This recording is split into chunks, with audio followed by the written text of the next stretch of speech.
There's something simple that you can do today to start seeing improvements in your pace immediately. I'm Marian, welcome to the channel, and let me show you why subtle tire management is so important and how top drivers are doing it every single lap. Now let's imagine you're following someone around the track. You are quite close, but you know that in the next corner you won't overtake him. You know you will just stay behind him.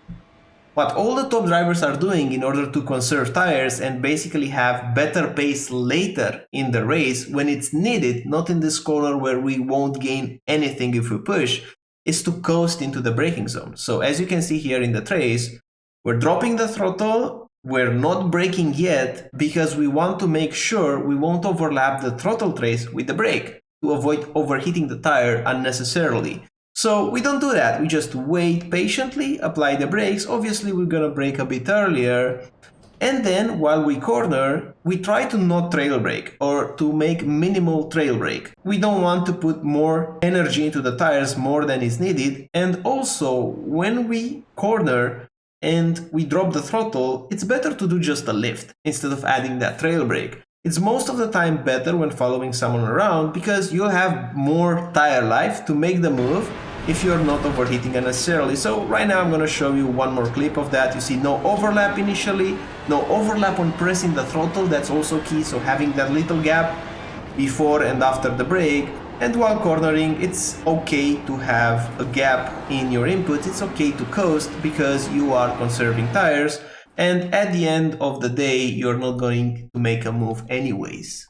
What's gonna kill your tires and also your pace is this. When you brake very late, very hard, spiking the brakes, 100% on the brakes, and also overlapping the throttle with the brake, as you can see here. This is something to be avoided. It's very simple once it's in your radar, but here, look again. This overlap and this spikiness under brake, even though the car can handle it because of the ABS, it's just gonna make it slower. Instead, we want to do what you're seeing in the right side of this comparison. You see, same corner, braking a tiny bit earlier, a tiny bit softer, but instead of peaking to 92, we're gonna peak to 76. It's a huge difference. So instead of braking hard, we're gonna brake softer and hold it for longer with no overlap in the throttle. If you look here, there's a bit of overlap going into the transition from the throttle to the brake, whereas here the overlap is a lot smaller. But managing the tires have a real purpose. And let's say you have a corner that leads to a big straight, exactly like this one right here. For a corner like this, it's super important to manage the rear tires because you need the thrust of the rear tires to push the car on the exit of the corner and make you gain time on the exit. So the rears are a lot more important. If you can do anything to ease off the rear tires, and I have in my sim racing course in the video description a lot of tips that you can do to prioritize rear tire management, you will be golden. Same with front tires for section where you have a lot of left right-handers. Suzuka S is a great example for this. You need the front tires alive. If you cook your front tires around here, you're gonna be losing a lot of lap time. While driving, you almost always have to ask yourself if your inputs are really needed or if you can get away with simplifying your line in order to avoid adding more inputs. For example, right here, look, this will be like a really good example around Sebring.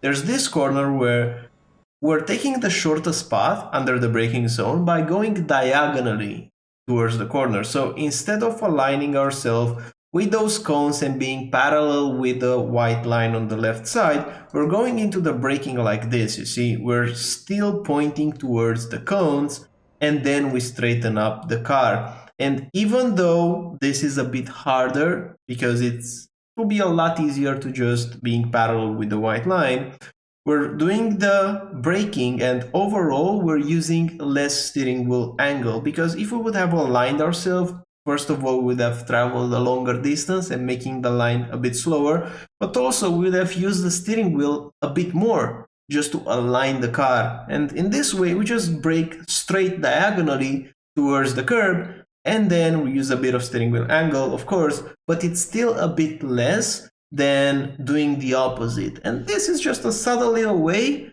of how top drivers are thinking about tire management. Now, these unnecessary inputs can be either understeer, oversteer, or tire lockups. You can even have micro lockups, which affects the tire performance. And it's very obvious with Formula cars because you don't have the ABS. For example, you can see when the tire is micro locking up if you pause it frame by frame, like I'm showing you now. And when that happens, the tire temperature will spike and you will have less grip. So in order to manage your front tires, or even the rear tires, doesn't really matter, you need to avoid those micro lockups. You need to avoid having moments of understeer or oversteer. But mistakes happen at all levels and it's impossible to avoid doing some mistakes from time to time. What's important in terms of tire management is recognizing that once you do a mistake and your tires are not in the best shape, you will have less grip in the next corner. So if in the next corner right now you're driving like nothing happened previously, you will just miss the corner. You will lock up, you will oversteer, understeer, you will push the tire past the limit, because now the limit is a lot lower if you do a mistake, and you will feel this all the time. If you overheat the tires a tiny bit, in iRacing specifically, it will punish you a lot and you will spin in the next corner, you will do a bigger mistake. So the takeaway is, if you're doing a mistake, if you're pushing the tire past the limit, remember to ease down in the next corner until the tire is cooling down. There's one simple way to check your tires. It's basically going into the pits, have this tire info black box popping out, and then once you park the car into the pits, you will see in real time what's the state of your tires. This only happens when you go into the pits. You can't see it on the track except in some cars, but you can also do it from Garage 61. In Garage 61, after you finish a stint and you go into the pits, you can see this little graphic around here which shows all the 3 layers of a tire, and you see the temperature and the tread remaining. It's a very nice feature in Garage 61. Remember, what gets tracked gets improved, and this is a tool for doing that. And I want to end with a couple of tips. If you're not sure you're using the tires as much as you think so, you can check the replay and look for tire marks. If you see tire marks, then of course you're pushing the tire more than you should. For example, here, when I'm doing these burnouts, you see this rubber, these tire rubber marks. If you see this while you brake and you go into a corner, you see that you paint the tarmac with black rubber. It means for sure you're pushing the tire more than you should. Also, you can bump the sound in iRacing so that you hear more the tires, and that sound is going to be really helpful, because if you hear the tire screeching, it means you're probably going past the limit and you're not managing really well the tires. All in all, these were the tips. Hope you like them, hope you enjoy them. Make sure to subscribe to the channel if you find it useful, and I'll see you in the next one. Bye bye.